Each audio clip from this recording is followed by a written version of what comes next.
Mbote Bandeko Balingami Obamesana Kolanda Bisso à travers les bornes, 135 000 abonnés qui sont fidèles et qui ne font que se fidéliser par nos différentes vidéos et analyses qui nous poussent à parler le Congo, parler l'État qui nous met dans l'abri de soutenir le président de la République, le gouvernement de Warrior, mais également de faire combat pour aider son propre parti à atteindre ses objectifs, notamment celui d'offrir au président de la République dans les échéances électorales qui se profilent à l'horizon, une majorité très écrasante.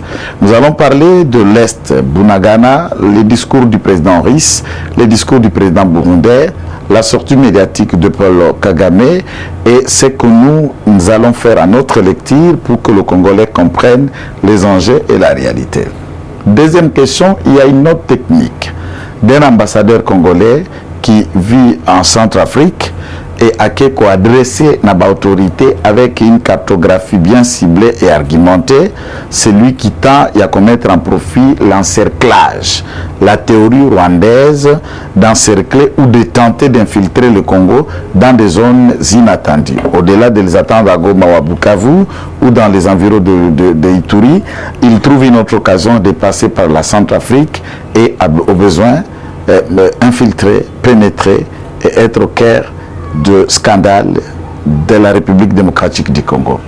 Dans cette question, nous allons aussi discuter avec vous et échanger sur une dimension sécuritaire en rapport avec l'organisation Yaba élection et puis des questions diverses qui ont poussé les Congolais à en parler. Puisque tous les Congolais suivent la vidéo où Vital Kamerhe a été hué dans beaucoup d'autres endroits, la population lui réclamant les comptes de 100 jours. Les autres, par contre, 57 millions de dollars qui doivent être remboursés et au besoin, le peuple n'arrive pas à comprendre l'acquittement qui est une sorte de béatification ou encore de sainteté, de pureté et de non-infraction. Ça veut dire Vital Kamerhe innocent, d'après le droit et la population à un autre langage.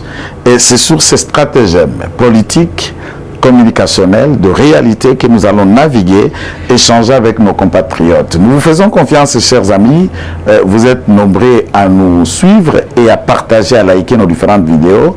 Si cette vidéo va être encore celle que vous aimez, alors la seule recommandation, c'est de la partager, d'aimer la vidéo et de faire des commentaires, puisque deux numéros sont affichés en bas de l'écran, celui de la rédaction, mais également un de mes numéros personnels, par où vous pouvez passer, qu'on peut discuter et apprécier du vive voix ce qui doit être fait et pourquoi pas produire une chaîne des idées, une caisse de résonance pour offrir la recette qui va éclairer la prise de décision des autorités politico-administratives de la place. Alors, la question de la Russie. Je ne vous rappelle pas mettre la vidéo.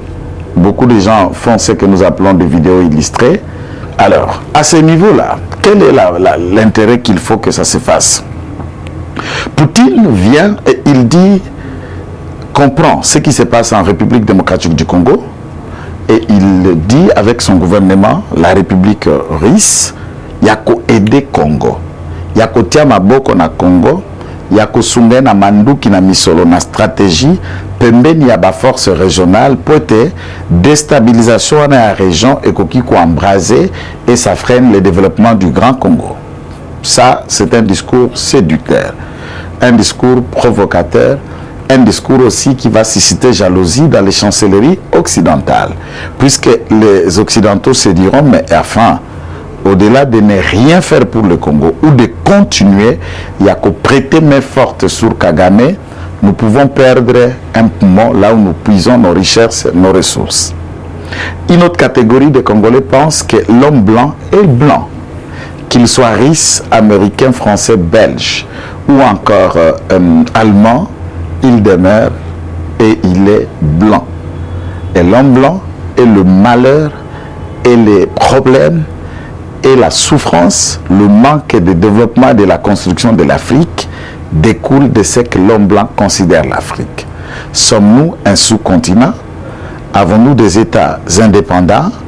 Avons-nous des politiques et des visions qui répondent aux besoins de la population et qui comprennent toute animosité, adversité qu'advienne peut-être du blanc, des autres nations, des voisins, et ceci pour que le Congo arrive à son salut, apparaître, comme on le dit dans la Bible, comme l'aurore, le matin.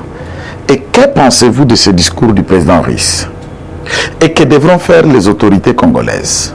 Est-ce que les autorités congolaises sauteraient sur l'occasion en disant, ben écoute, nous sommes là et nous souffrons par le fait que nous sommes sous embargo.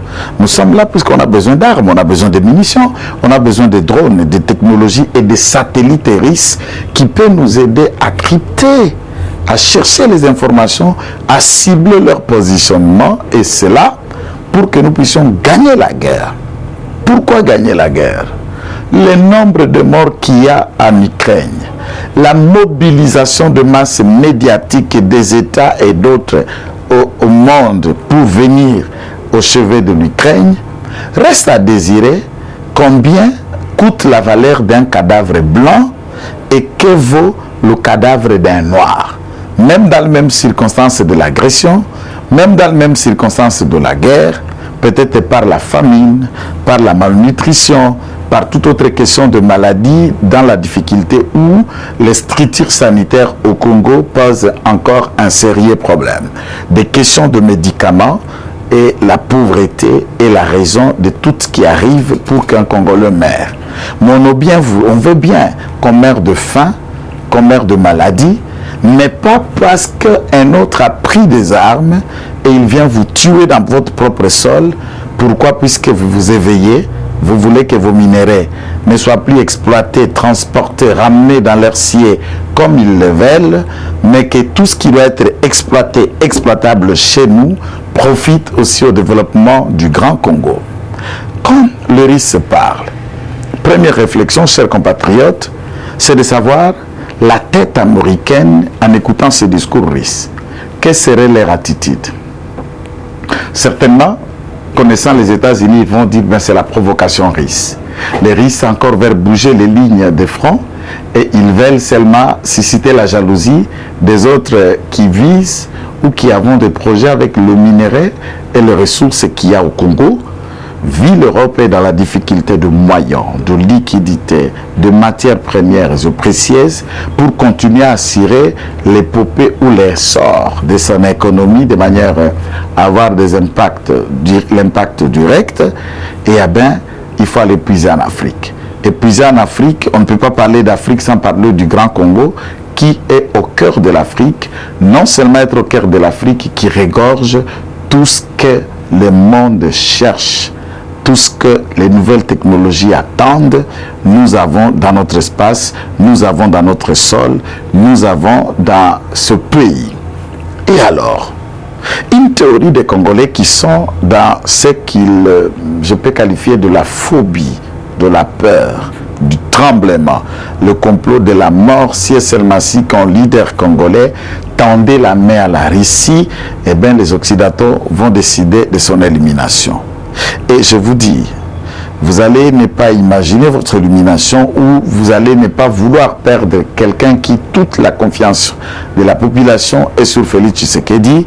C'est mon vœu, c'est ma prière. D'ailleurs, ceci a toujours été l'objet de mes prêches, de mes analyses, lorsque nous arrivons dans ces plateaux de télévision pour parler de ce qui concerne l'État.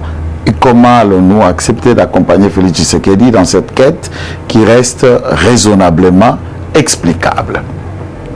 Les autres pensent qu'une fois vous allez mourir. Les Russes vous tueront et l'Union soviétique, comme parlait du communiste de l'époque, a été aussi une confusion où les Occidentaux qualifiaient Lumumba de cette philosophie et de ce fait, ils pensaient ne pas perdre la main sur le Congo, c'est éliminer les élites ou les premières élites de cette époque. Mes chers compatriotes, cher président de la République, Excellences membres du gouvernement, mais également le président des deux chambres du Parlement Sénat ainsi que l'Assemblée nationale. Il y a question que nous puissions réfléchir, comme je l'ai dit tantôt, Mbosso Sek Kagame est un mal africain. Nous, Congolais, comme Kitenge, estiment que Papicho ou Kabila, si vous voulez, est un mal congolais. Et tous ces mâles se croisent sur un espace où les Congolais avons besoin d'un pain, de l'eau, d'un abri et d'une petite vie. Comment rassurer le lendemain de ses enfants et de ses alliés? Si tel est le cas, avec qui il faut le faire?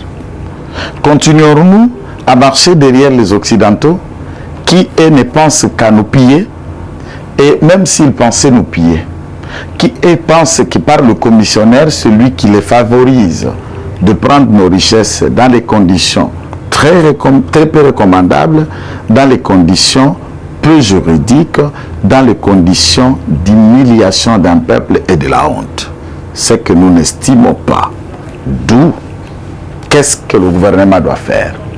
Nous pensons par cette émission, nous pensons, j'allais dire, si vous m'excusez, que pendant cette période, le président de la République doit maintenir le cap de la discussion avec la Russie et permettre éventuellement le RIS et les troupes russes d'emboîter les pas pour que la sécurisation arrive.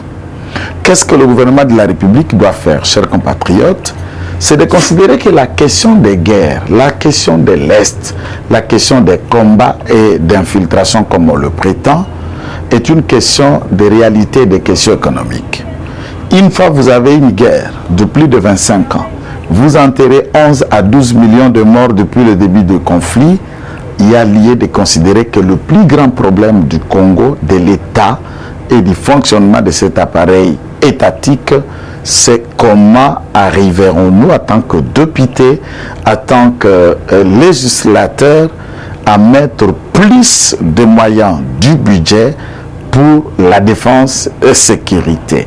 Notamment, ces moyens vont continuer à faire plaidoyer pour l'achat de tous les matériaux de guerre, des armes, des munitions et bombes, drones et tout ce qui est mieux pour ce 21e siècle, de manière à éradiquer cette question importante, cette question utile, et vous, Congolais, avez droit de connaître la vérité. Si les Occidentaux, en écoutant la Russie, ça va les éveiller, ça va le réveiller également, que nous ne faisons rien au Congo, eh bien nous perdons le Congo. Si nous continuons à soutenir Paul Kagame au détriment de l'État congolais qui est maître et propriétaire de toutes ces ressources que nous achetons du Rwanda, il y a risque de perdre tout ce qui est précieux, tout ce qui est utile, tout ce qui est idéal dans notre sol. Et à ce niveau, cette grande bataille de jalousie et de rivalité peut nous profiter, avec conséquence que dans les jours à venir, le Rwanda arrivera à retirer ses troupes puisque ses parrains lui diront d'en mettre de côté ses pieds pour éviter un choc de confrontation et d'intervention russe sur notre propre sol.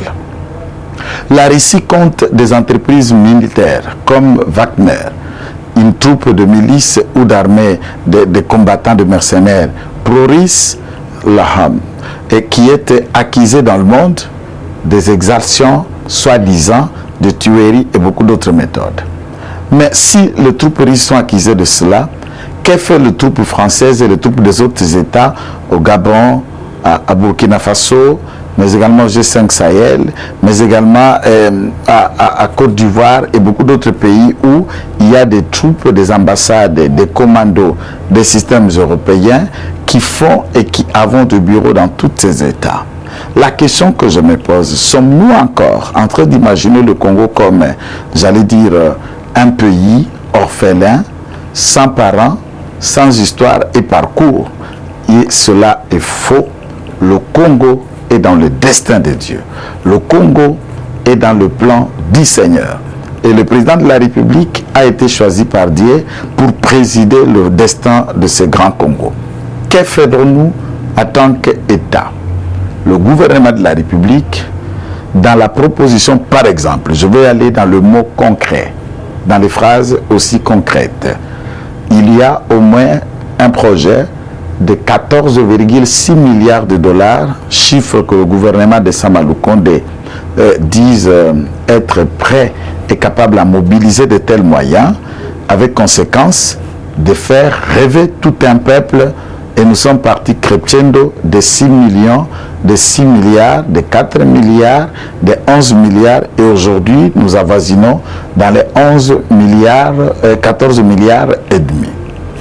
Pour vaincre cette réalité, il faudra au moins à la moyenne soit 50% du budget ou 40 ou encore 30% du budget soit alloué pour les services de sécurité, pour le service de police, pour le militaire, pour l'opération de l'état-major général au FARDC, ce qui permettra l'achat des armes, les entraînements, les écoles, le renforcement des capacités pour que nos troupes soient suffisamment outillées de leur stratégie.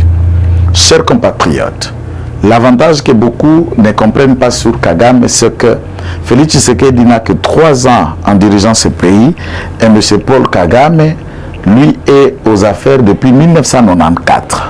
Certainement le nombre d'années, il en a mis l'expérience et il connaît comment l'État fonctionne. Il y a une autre question, du point de vue de la stratégie, de ce que le gouvernement doit faire pour tendre la main à la Russie, c'est d'accepter cette main et de faire une discussion très très sérieuse avec des chancelleries françaises, belges, australiens, anglais, européens et tout ce que je dis et tout ce que je comprends, dans lequel tout doit être discuté. Soit vous nous aidez, soit vous nous appuyez, soit nous marchons avec les risques qu'advient que pourra. Et vous qui suivez cette vidéo, je suis d'accord que je vous lis et je vous vois que vous appréciez que le gouvernement de la République tende sa main et coagisse avec le risque que d'attendre l'épopée des promesses au développement, d'aide au développement et de tous les mots qui rongent des sociétés européennes mais américaines sur terrain. Chers compatriotes, dans mon analyse, je joins de ce côté de cette analyse une autre alternative de faire, une autre alternative de gestion. Vous avez suivi avec moi un courrier envoyé par un ambassadeur congolais. Certainement, d'après certaines sources, il est ambassadeur à la République centrafricaine. Et de ce rapport, il essaie de déterminer les différentes provinces qui sont en contact avec les provinces où étaient nos troupes, où nos troupes livrent bataille jour et nuit auprès de ces imposteurs venus du Rwanda. Donc, c'est dans ce cadre-là que nous attendons d'être armés, d'être équipés pour défendre notre sol. Du point de vue de l'autonomie des États, l'indépendance même, leur perspective ou vision de développer et de gérer, le Rwanda est libre de conclure les accords avec n'importe quel pays au monde, c'est dans sa liberté. Eh bien, ce n'est pas à nous de reprocher aux autres ce qu'ils savent faire pour leur pays, que nous peut-être nous tâtonnons ou nous attendons faire très lentement, mais ça avec beaucoup de perspicacité. Ce n'est pas à nous de reprocher au Rwanda d'être en contact avec tel pays, d'être en contrat avec tel pays. Certainement, le Centrafrique a beaucoup de frontières, deux provinces chez nous, et qui sont frontaliers avec la Centrafrique. Et que ces hommes voudraient rentrer pour matérialiser leur projet de la balkanisation. Ce n'est pas un secret également, c'est une vérité. Maintenant, qui nous a empêché de conclure des accords militaires bilatéraux et d'échanges avec le Centrafricain? Qu'est-ce qui nous empêche de recruter plus des hommes et de moyens pour que la DGM fonctionne dans toutes nos frontières comme elle se doit?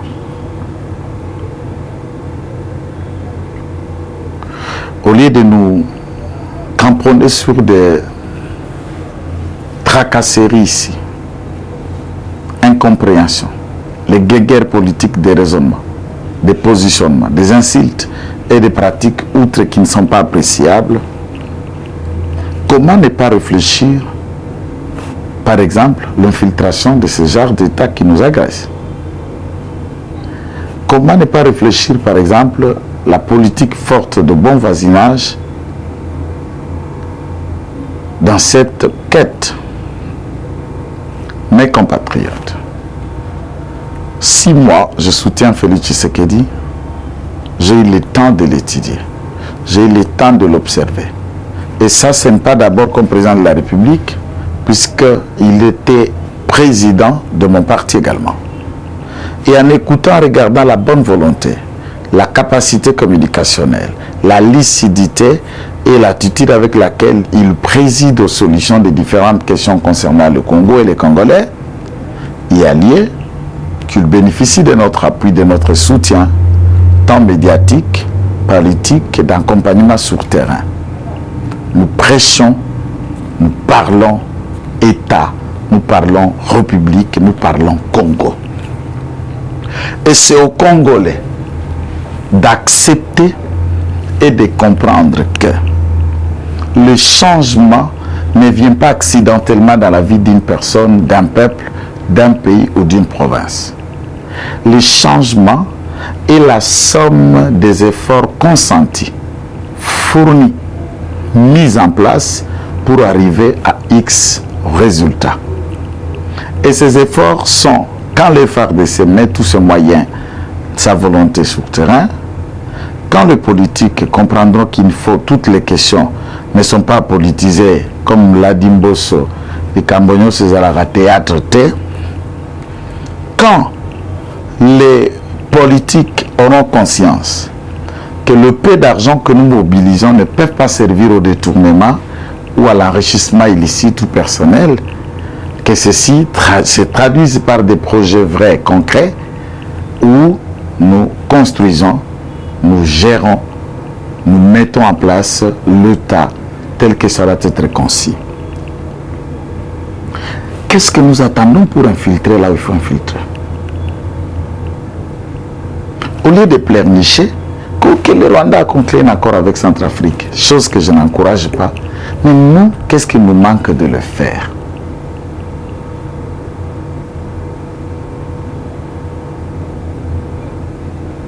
C'est cela où nous échouons, où nous tentons d'échouer dans nos raisonnements, puisque nous nous posons très mal des questions. Le Congo n'est pas à vendre.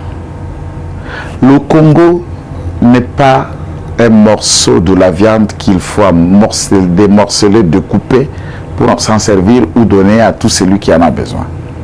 C'est notre pays, c'est notre sol, c'est notre patrimoine commun, c'est chez nous. Vous n'avez pas votre place et vous ne pouvez pas en prendre même un morceau pour l'indexer dans n'importe quel pays ou l'annexer dans n'importe quel État. Cet ambassadeur, dans son cri dans l'arme, nous félicitons cette bonne lecture stratégique et dans laquelle il y a même des propositions qui sont figurées et couchées et qui pouvons aider les ministres sectoriels des différents domaines dont la question a été abordée, de s'amender, de prendre des décisions et de vouloir travailler pour l'intérêt général de toute notre communauté. La question de la sécurisation de l'Est, je suis de ceux qui estiment la voie la plus meilleure pour le moment, c'est les armes. C'est la bataille, c'est la guerre. Et pourtant, au début de ce conflit, nous avons été parmi des Congolais qui avons préconisé le pourparler pour ce qu'on a besoin de parler. Et dans le fond, le pourparler ou entre guillemets le dialogue, c'est un mode opérandi Kagame, opérandi Azaria Soulbero, RCD et des autres sous-traitants congolais en mal de positionnement qui deviennent ministres, qui deviennent mandateurs par le fait qu'il y a un gouvernement d'union nationale où il y a un pourparler à telle situation. Cher Président, à ce niveau, moi j'estime que remonter le manche de notre diplomatie est une chose importante. Continuer à multiplier des contacts de là où un élément ou un plus va nous être donné dans le choix où nous nous battons, dans la volonté où nous nous sommes sacrifiés et nous continuons à le faire, cela aidera nos troupes qui sont dans la force, qui sont dans la forêt, qui sont dans le coin de part et d'autre à faire face à tout éventuel. Ainsi, pour le gouvernement, les élections qui doivent être organisées au mois de décembre de l'année 2023, c'est une bonne chose, puisque si nous n'organisons pas les élections dans ce délai-là, nous ouvrirons la voie au dialogue, nous ouvrirons la voie au partage de pouvoir avec les autres, et nous ouvrirons la possibilité que de morts politiques ressuscitent, et nous leur donnerons de béquilles par les postes ici de négociation et de débat. Par contre, nous avons besoin que l'État mette les moyens nécessaires où le FARDC combattra l'ennemi. La population accompagnera l'ennemi. Et dans la question où la MONUSCO doit rester ou partir, nous avons déjà répondu que pour ma part, c'est sans délai, toute affaire cessante, messieurs et dames onisiens, quittez notre pays, vous n'avez rien foutu, vous n'êtes que des touristes, vous êtes que là pour matérialiser la balkanisation et vous êtes venus travailler pour les intérêts mesquins des nations et des pays qui vous ont envoyés. Le Congo et les Congolais sont debout, se sont réveillés. Et ils ne sont pas prêts dans cette jeune génération qui n'a connu ni la traite négrière, ni la colonisation, encore moins d'autres étapes où le black était sous-inféodé par le blanc, les choses ont suffisamment évolué. Personne ne nous recolonisera, personne ne reprendra ce qui nous revient de plein droit, et nul ne sera assassiné par le fait qu'il prône le développement, les progrès de son pays. Voilà, j'estime que le gouvernement, en acceptant la voie militaire telle que préconisée par les forces de l'Est, où nous avons suivi le président Kenya déclarer dans un tweet qu'ils ne viennent pas pour ou contre, qui a tort, qui a raison, pour assister ou donner raison ou condamner tel pour avoir fait ceci ou cela. Non, il vient dans le maintien de la solution. Puisque au-delà de toutes les théories que nous pouvons développer, c'est comme tous les Congolais, nous connaissons déjà nos ennemis. Nous savons qui travaille pour l'État et qui ne le travaille pas. Nous savons qui jouit de ce qui vient de l'État, mais qui n'est pas prêt à retourner l'ascenseur auprès de l'État. Mais la volonté, l'abnégation, l'engagement du président de la République ne peut pas nous laisser sans mots, sans phrases, sans encouragement, sans accompagnement, par le fait que Dieu n'est pas injuste d'avoir fait de vous et moi Congolais et de nous avoir donné comme territoire cet espace géographique. Et Dieu ne viendra pas combattre à notre place dès lors que vous avez votre bouche pour dénoncer, pour parler, vous avez votre intelligence pour proposer, pour analyser et pour encourager les efforts qui sont en train d'être conjugués et fournis par le président et son gouvernement de manière à pallier aux questions et aux attentes de notre population. Le Denis Kadima annonce aux Congolais que dans les 2 mois qui suivent commenceront officiellement les opérations d'enrôlement. Entre-temps, avant les 2 mois, il y a la période d'essayage de nouvelles machines qui vont être déployées. Ces machines, c'est pour le carte, c'est pour l'identification, c'est pour le liste et au besoin que nous ayons aux élections. L'opposition crie par un calendrier irréaliste. Les politiciens crient « Oh, le tapis est déjà étalé pour que le président de la République soit réélu ». Mais je comprendrai les tapis dans la mesure où les réalisations du président de la République, elles sont par milliers, par dizaines et à impact visiblement clair. Si tel est le cas, notre volonté, notre appel, notre encouragement, c'est de dire à M. Kadima d'organiser ces élections dans ce délai, dans cette période, et que le Congolais se choisisse la personne qui présidera à leur destin. de toutes les questions de Bunagana à Runyonyi, de Runyonyi à Banzangungu, de Banzangungu à Mbatakela et de Mbatakela à Kenge. Tous les Congolais aspirent à la paix, tous les Congolais aspirent à l'intégrité de son territoire, à l'inviolabilité de son territoire et au respect des engagements et de forces dont il prétend le faire pour la survie et la vie dans sa famille. Il est important, vous qui partagez avec nous des idées, que nous puissions nous montrer robustes dans les propositions, dans le raisonnement, dans les idées, dans les actions, dans la possibilité, et ainsi le Congo peut se décoller, ou le Congo peut partir dans la bonne voie. Mes chers compatriotes, l'affaire Philémon Yave, nous l'avons déjà expliqué et nous laissons aux enquêteurs de continuer encore le flux, puisque beaucoup d'autres officiers continuent à se faire arrêter dans ce même dossier, où nous découvrirons de vérités que tous les Congolais ne le savent pas. Le Seigneur est là pour éclairer notre intelligence, pour notre lanterne, pour pousser à ce que le mot prôné par nous à la télévision vous éveille, vous réveille et vous mette debout pour le développement de ce grand Congo. Je voudrais que quelqu'un dise: le Congo d'aujourd'hui c'est moi, le Congo du demain c'est moi et le Congo de lendemain c'est moi. Vous, ce que vous faites aujourd'hui nous aide à consolider l'État. Ce que vous allez faire demain nous aidera à consolider l'État.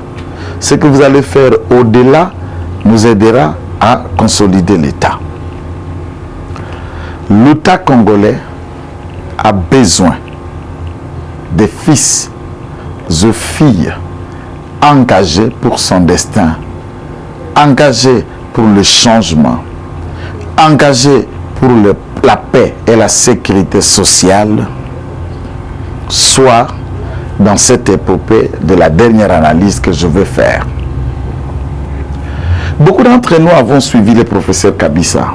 C'est un professeur de l'IPN, à l'UNIKIN aussi, il en enseigne, et ailleurs aussi à l'étranger. Ce professeur a pris son temps pour analyser la Constitution, notamment l'article 4, l'article 51, l'article 217 et beaucoup d'autres articles. Sans vous donner des détails, je vous épargne le débat. La Constitution de la République démocratique du Congo compte au moins 46 contradictions, dans lesquelles le professeur touche les articles sensibles pour nationaliser, pour congoliser, pour faire une constitution qui n'est pas celle de Bénigérant et qui ne figure pas ces articles dont 217, dont 51, mais également 4 de la constitution, ouvre la porte à l'étranger, ouvre la porte aux séparations minoritaires ou ethniques, ouvre la porte au tribalisme et ouvre la porte à toutes sortes d'infiltrations africaines puisque le texte constitutionnel les ont déjà prévues. Ainsi donc, moi, Kiteng, je joins ma voix à celle des autres qui tentent d'appeler à la révision sensible de la Constitution sans toucher les endroits verrouillés, par exemple l'article 220. On peut toucher à d'autres articles utiles et idéaux qui sauvent l'État, qui sécurisent l'État, qui sécurisent les compatriotes et qui sécurisent tout ce qui avons cri à son nom.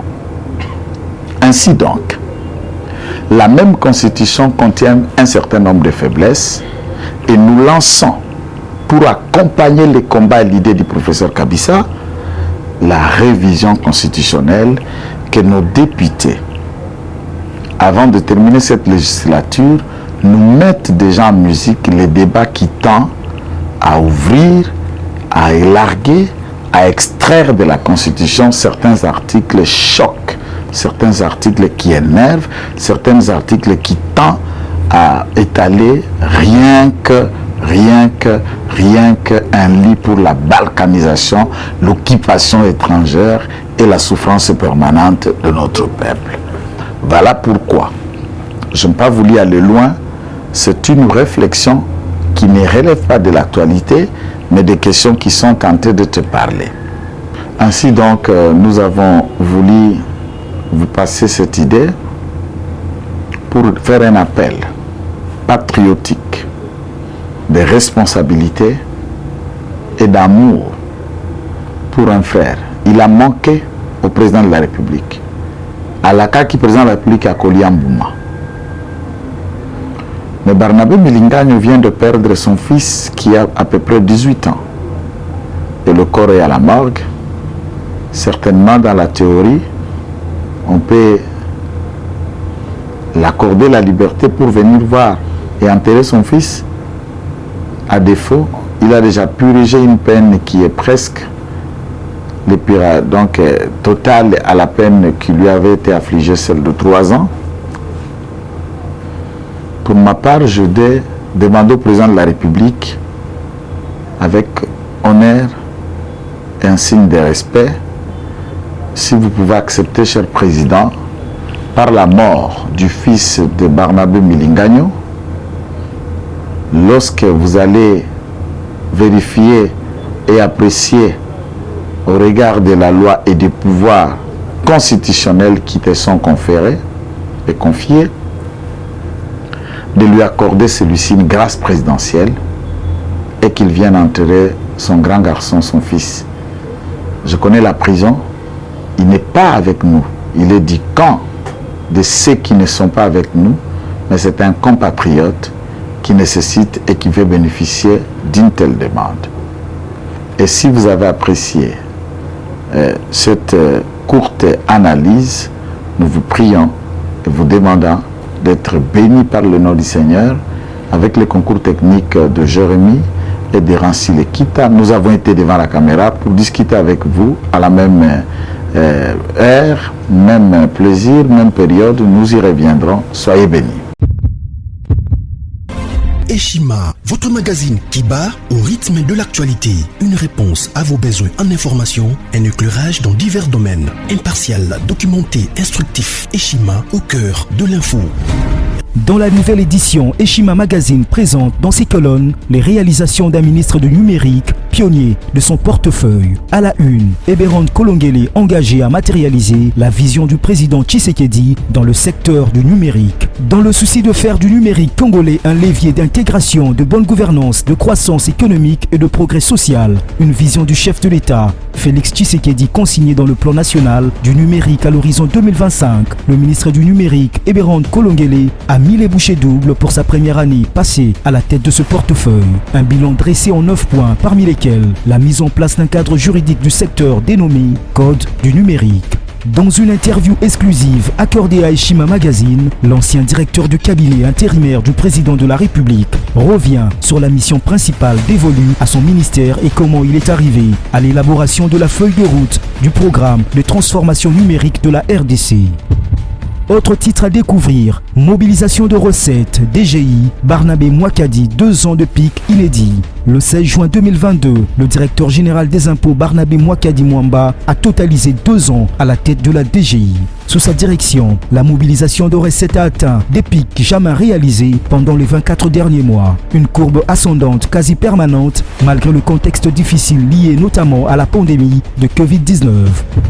Autre performance à découvrir dans Eshima, c'est le 2 ans d'une lutte sans merci engagée par l'IGF contre le détournement des deniers publics. Découvrez un résumé des actions menées par l'équipe de Jules Alingueté et Victor Batoubenga ces 2 dernières années, conformément à la vision du président de la République, Félix-Antoine Tshisekedi. Ce qui a conduit à la réduction sensible des détournements en masse opérés par les prédateurs des finances de l'État. À lire également, élection 2023, Denis Kadima va corriger les erreurs du passé. À 1 année et demie des nouveaux scrutins en République démocratique du Congo, l'équipe de la CENI dirigée par Denis Kadima s'emploie à perfectionner les opérations électorales afin de corriger les erreurs du passé et changer l'image de cette institution. Eshima Magazine, un nouveau standard d'information.